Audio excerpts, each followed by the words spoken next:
এই যে আজকে যৌথ বাহিনী অভিযান চালালো, আপনার সাথে ছিলেন, পরবর্তীতে আপনি আসছেন, এই অভিযান আগে কেন অন্যান্য প্রশাসন চালাইলো না, বা আপনারা স্থানীয় সরকার মন্ত্রণালয় থেকে আপনারা চেয়ারম্যান মেম্বাররা কেন এই আমরা তো পদক্ষেপ নিয়ে মনে করেন বাংলাদেশে করছি।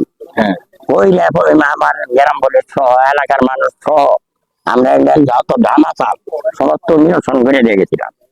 তারপরে আবার রাইতের আলমারে কি বানায় না বানায় এত খবর তো আর আমরা সবসময় রাখতে পারি না।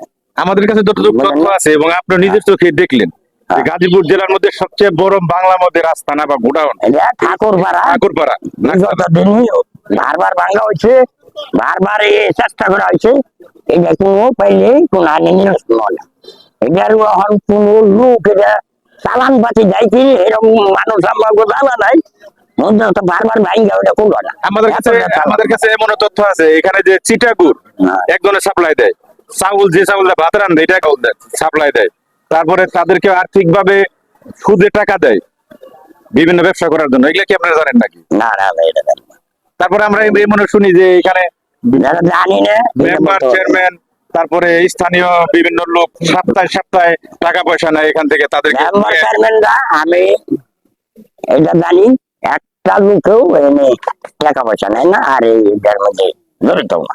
কিছু মানুষ তো নাই, অন্য মানুষ নেয় কিনে এটা জানি না। যেমন এই যে চালান কেরা দেয়, কেরা গুড় দেয়, কেরা ই দেয়, এটা তো আমিও জানি।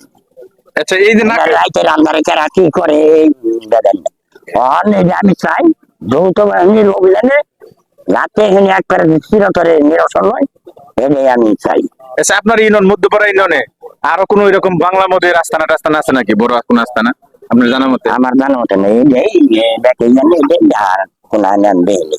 একটা দুইটা ঘর হলে সেটা স্বাভাবিক ছিল, পুরো একটা বিশাল এরিয়া নিয়ে এরকম একটা উল্টাপাল্টা কাজ করছে, এই বিষয়টা কিভাবে আপনারা এড়িয়ে যাবেন দায়িত্বশীল হিসেবে? আর অন্য এরকম কিছু না।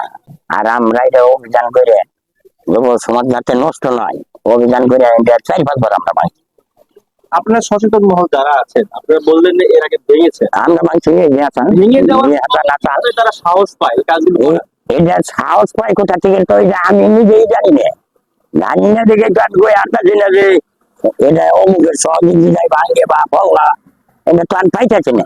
ভেতরে রাইতের আন্ধারে কি করে না করে ওরাই কয়ে আরবো, অবদলে ওরাই কয়ে আরবো। ওই যারা বানায় অবদলে কেরা করবো, চালান দেয় কেরা, কি দেয় কেরা, ওরাই কয়ে আরবো। কাছে ওদের কেরা চান্দা নেই, ওরাই কয়ে ওরা ভালো কয়ে আরবো। আজকে যৌথ বাহিনী অভিযান চালিয়ে বেশ কিছু বাংলা মদ তৈরি করার সরঞ্জাম এবং বলা যায় বাংলা মদ জব্দ করেছে আর কি, একেবারে কিছু। এই বিষয়টা কিভাবে দেখছেন? এটা ভালো উদ্যোগ, এটা যাতে নিরসন হয় এটাই আমি চাই। এটা ভালো উদ্যোগ দেশকে বাঁচানোর জন্য। ধন্যবাদ ভারপ্রাপ্ত চেয়ারম্যান জনাব আসাদুদ্দিন।